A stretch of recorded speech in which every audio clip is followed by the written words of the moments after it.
Hello साथियों, नमस्कार। मैं भोले शंकर जोशी, फिजियोथेरेपिस्ट। मैं आज आपको एक और वीडियो शेयर कर रहा हूं। आप इसको पूरा देखें, अंत तक देखें, तभी आप इसकी जानकारी व इसका लाभ ले पाएंगे।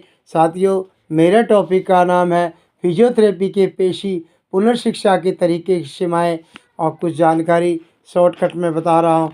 तो साथियों, फिजियोथेरेपी में पेशीय पुनर्शिक्षा विधि पेशी जैव विज्ञान, मसल बायोलॉजी और जैव यांत्रिक बायोमैकेनिक क्षेत्र में हुए शोध कार्यों में व्यावहारिक रूप में किसी भी गति के विशेष को उत्पन्न करने पेशी का योगदान, किस गति में कौन सी पेशी काम करती है, यदि यह पेशी काम करना बंद कर दे तो जो गति की प्रवृत्ति क्या होगी, यदि प्रश्नों के उपस्थित में विवेचना अस्थिपेशी तंत्र की बीमारी में फिजियोथेरेपी का प्रयोग का आधार है। फिजियोथेरेपी पेशी जीव विज्ञान में मसल बायोलॉजी पर आधारित यह तरीका अस्थिपेशी तंत्र की चोट, गठिया, पोलियो और पेशीय तंत्र अन्य नए बीमारियों से उत्पन्न गति व्यवधानों के समाधान में काफ़ी सफल हुई है। इसका उपयोग स्नायु क्षति, नर्वस डैमेज से होने वाली गति समस्याओं की चिकित्सा में भी होता है, मगर यह तरीका मस्तिष्क या मेरुरज्जु की क्षति से उत्पन्न गति समस्याओं से बहुत अच्छे परिणाम दे सका है। मस्तिष्क क्षति के मरीज में गति संबंधी समस्याओं में बहुत अलग होती है।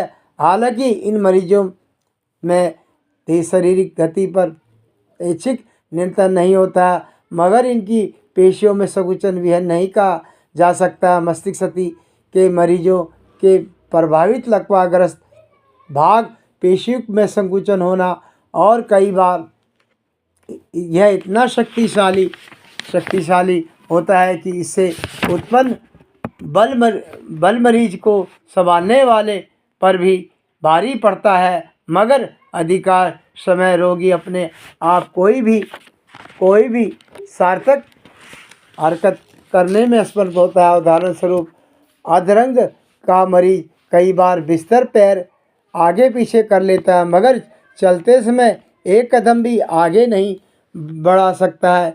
जैव यांत्रिक के सिद्धांत इस घटना में यही व्याख्या नहीं कर सके और इस आधारित फिजियोथेरेपी के विशेष पुनर्शिक्षा विधि इन मरीजों की गति पुनर्वस्था करने की दिशा में कुछ खास नहीं कर पाई। यही समय था जब विशेषज्ञों ने मस्तिष्क क्षति जनित गति विकारों के कारणों की खोज की दिशा में कार्य आरंभ किए।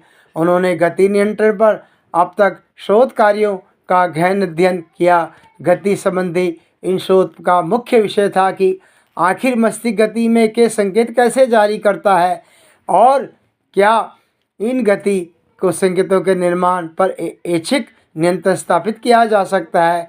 इस जिज्ञासा में के फलस्वरूप गति के स्नायविक नियंत्रण के सिद्धांतों का जन्म हुआ और जिनके आधार मान पर फिजियोथेरेपी की नई तकनीक का विकास हुआ, जो मुख्य रूप से मस्तिष्क क्षति के मरीजों में गति पर ऐच्छिक नियंत्रण स्थापित करने के लिए व्यवहार में लाई